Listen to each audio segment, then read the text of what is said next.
Olha, eu queria agradecer o convite. De um modo geral, um tema como esse, política em crise, como virar o jogo, eu tenho a impressão que eu não participaria. Entende?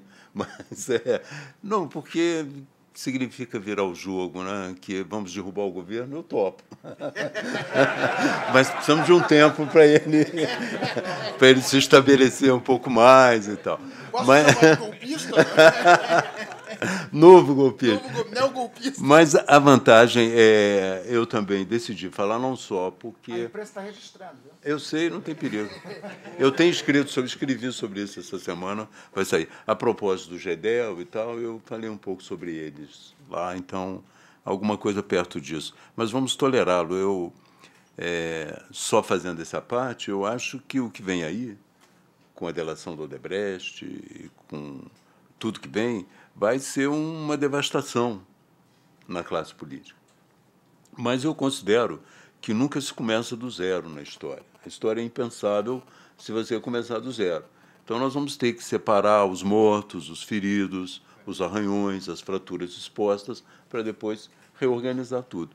Mas a ideia que me trouxe aqui, né, é que, quando o Fausto me convidou, eu tinha acabado de escrever um livrinho sobre a experiência da democracia desde o processo de redemocratização. E nesse livro, o primeiro momento que eu abordo, que eu me lembro também, é um comício em Garanhuns, onde estávamos todos pelas diretas, né? E nesse comício, as duas estrelas do comício eram o Collor, no momento governador em Alagoas, e o Lula, que representava o PT, uma força ascendente, a ética na política. E o Collor era, segundo a Veja, o caçador de Marajás. Ambos tinham esse tom de novidade porque ambos falavam em acabar com a corrupção no Brasil.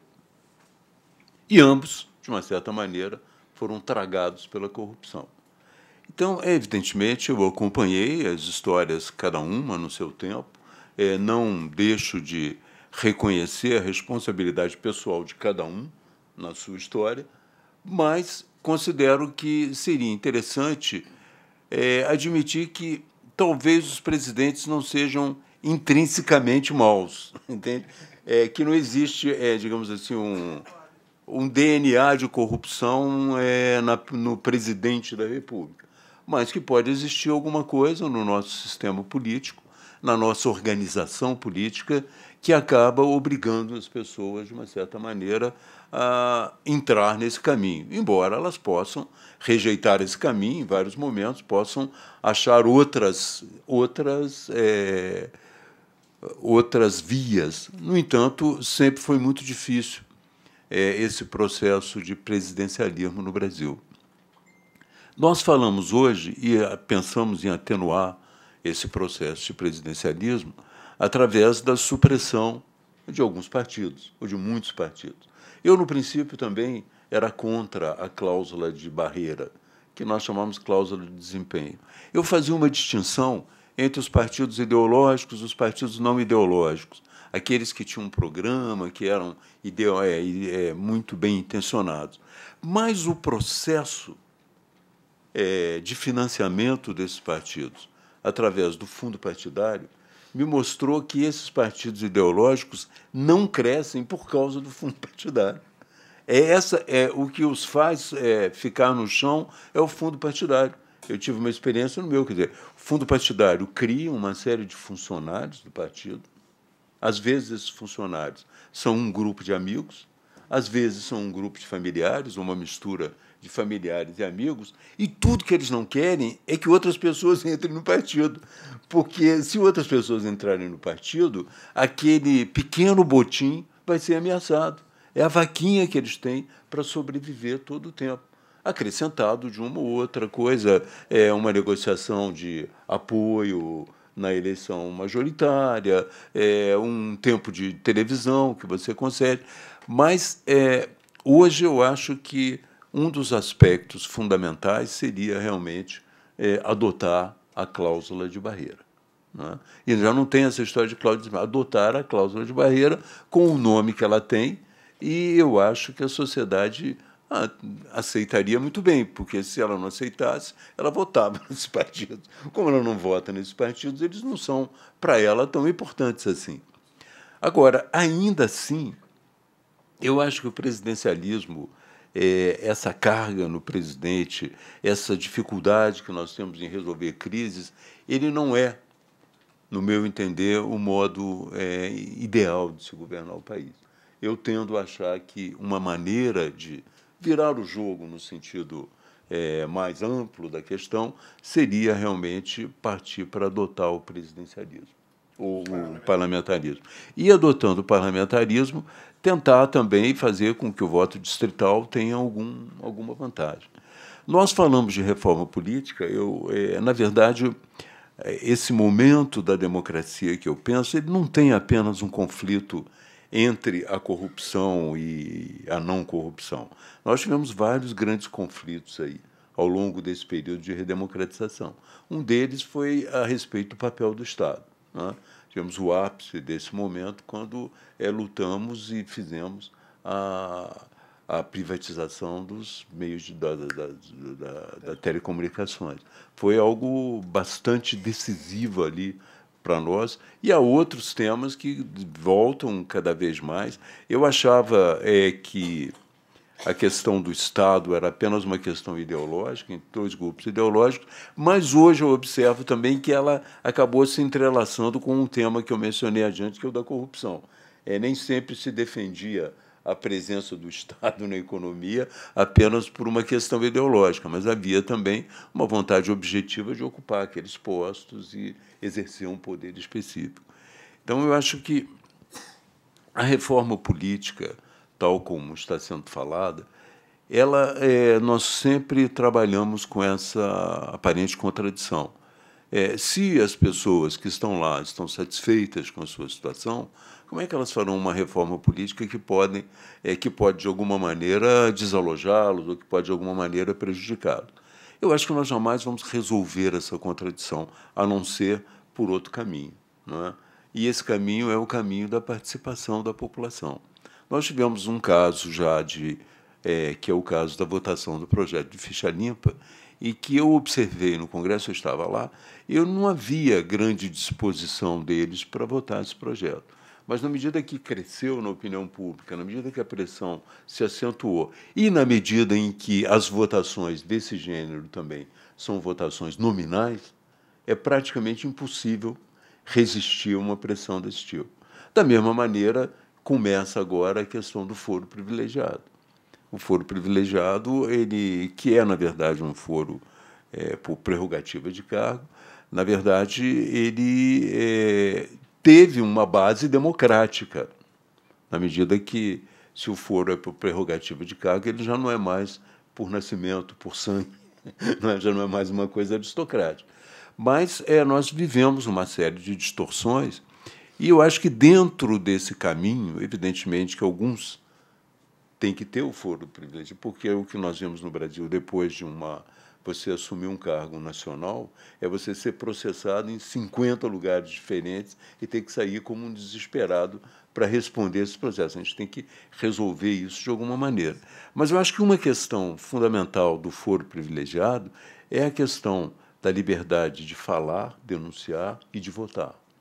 Isso coloca o deputado e o senador, as pessoas eleitas, numa condição especial, não é? Elas podem denunciar e podem votar sem que haja uma pressão especial. Eu creio que na Inglaterra existe essa distinção em termos de foro, e acho que isso é algo que pode ser mantido. Os outros casos, não acredito que a gente deva manter ou possa manter. Eu acho que vamos ter que superar isso. Mas, ainda assim, eu não fico satisfeito em pura e simplesmente mencionar esses elementos numa política, esses elementos de uma reforma política, e nem acredito que com eles a gente possa realmente virar o jogo. Os partidos que sobrevivem, esses que escapam, digamos assim, da cláusula de barreira, o que eles são hoje?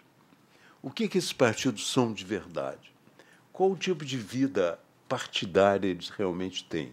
Que ideias fluem nesses partidos? Até que ponto os quadros desses partidos estão sequer conscientes do programa do partido? Quer dizer, a vida partidária, tal como ela foi pensada e vivida no passado, ou pelo menos sonhada no passado, ela hoje é apenas um fantasma.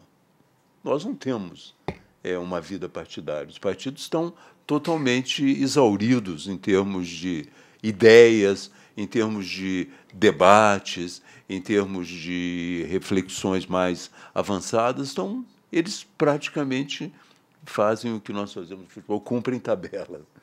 Cada eleição, eles se apresentam, disputam a eleição e depois praticamente se desfazem. Eu acho que uma cláusula de barreira vai reduzir, evidentemente, o número de partidos, mas não vai solucionar esse problema. Esse problema da ausência de um programa, esse problema de uma ausência de ideias, é um problema fundamental.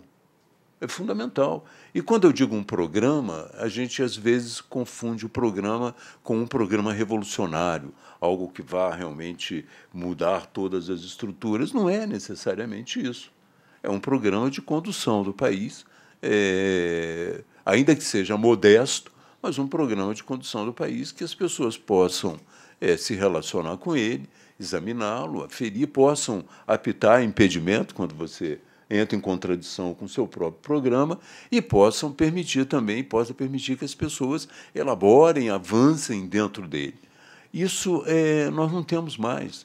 Nós temos, evidentemente, que isso aqui é uma atividade que seria extremamente importante no partido, ou para um conjunto de partidos, um debate sobre a crise da política e como virar o jogo.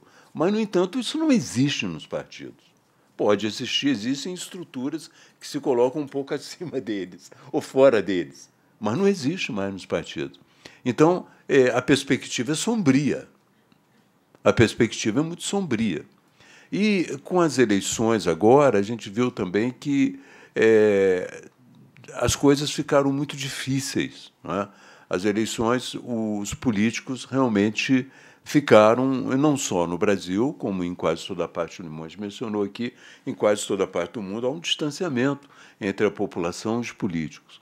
E abre um espaço, evidentemente, nas eleições, para o surgimento dos não políticos, das pessoas que não são políticas, ou mais do que isso, eu vou até eliminar essa questão individual. Abre um espaço enorme para o populismo, um espaço enorme para soluções fáceis para problemas complexos, entende? E abre um espaço enorme também para um tipo de política que vai explorar medos, que vai explorar rivalidades, que vai explorar o que tem de pior na natureza humana. E, possivelmente, com a chance grande também de êxito.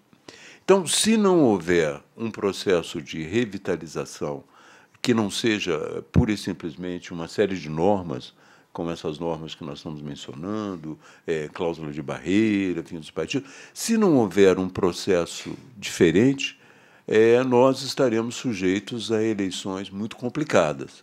As eleições passarão a ser não fruto de um confronto de programas partidários, mas um fruto de confronto de personalidades.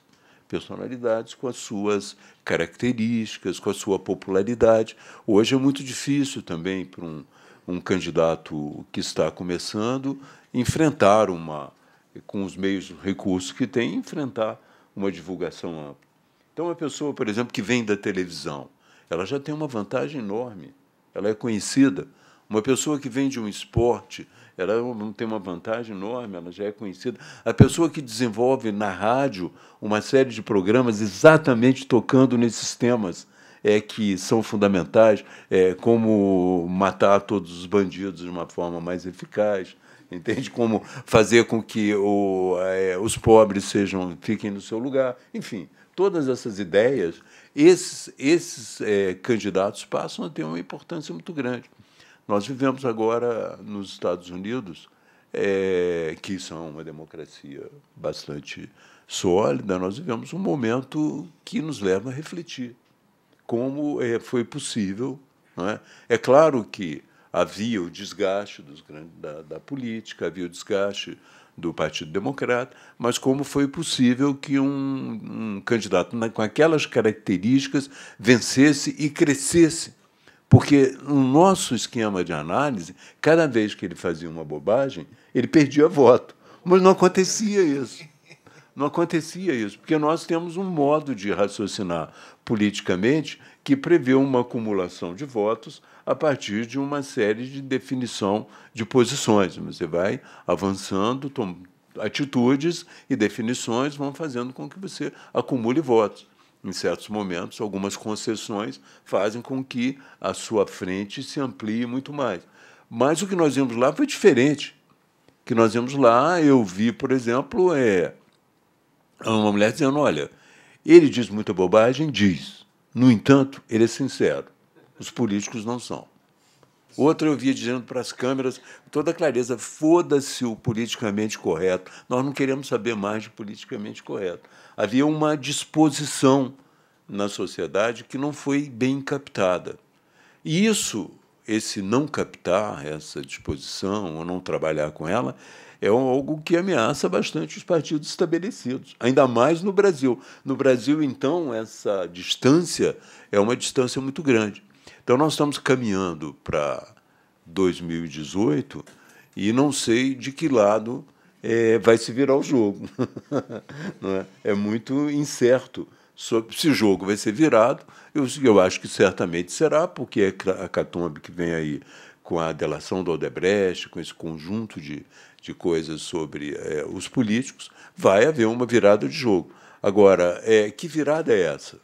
As eleições municipais, elas revelaram até certo ponto o que nós vemos de senso comum. Um partido, na polarização, um partido se enfraqueceu, o outro se fortaleceu. Mas será que é assim no âmbito de uma eleição presidencial, que está sujeita também a uma série de emoções e uma série de disputas e de situações que nós não dominamos muito bem? Eu não tenho elementos para dizer, entende? Eu tenho elementos apenas para me preocupar com essa situação e lamentar. O governo que está aí, ele não percebe muito bem a coisa, né? Eu não, por exemplo, e os políticos mesmo, eu não sei qual foi a tua posição, eu não assisti mais. Essa história do Gedel Vieira Lima não é uma história que o Brasil hoje consome com facilidade, entende? Quer dizer, você pegar uma paisagem como aquela paisagem, a Igreja Nossa Senhora da Barra, o Forte São Diogo, o Cemitério dos Ingleses, uma parte de Salvador que estava ameaçada, e ele compra um apartamento naquele lugar, ou ganha um apartamento, não se sabe, e quer alterar a decisão do IPHAN. Isso não é possível, isso é um absurdo. Mas o que eles não percebem, ao tentar, eles salvaram ele, os líderes foram lá salvá-lo, mas os líderes não fizeram mais do que o Bessias. Lembra do Bessias, aquela figura que foi lá levar? Não fizeram mais do que isso. Eles foram salvá-lo do Sérgio Moro, porque ele já está mencionado na Odebrecht, e evidentemente que uma ostentação como essa, de repente um político profissional aparece comprando um apartamento, mais um apartamento de R$2.500.000, é claro que a Lava Jato não está dormindo, é claro que eles vão ver isso, entende? Então, na verdade, toda essa encenação acabou o aproximando muito mais da Lava Jato. Ele vai... E eu falei, o que adianta você sufocar uma paisagem se você na cadeia vai ver o sol nascer quadrado? Não adianta nada.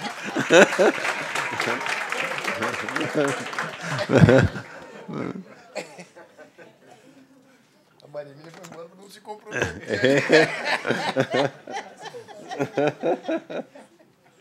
Pois é, não, eu não queria... eu não queria espantar ninguém, eu só quero dizer que a vida é essa. A vida é essa, entende? E a gente fala o que vê e sente.